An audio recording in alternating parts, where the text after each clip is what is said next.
Hello dear friends, this is a case of bilateral hip joint replacement.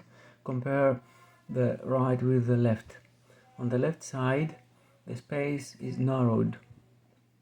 This is a case of polyethylene wear, and polyethylene wear is one of the complications of hip joint replacements.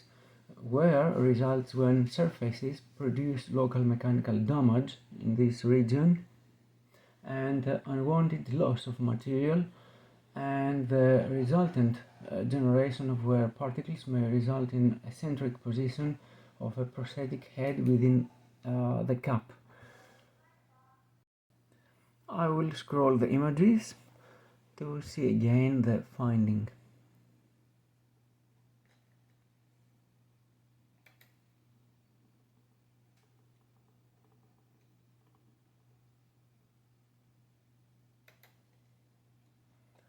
Thank you for watching.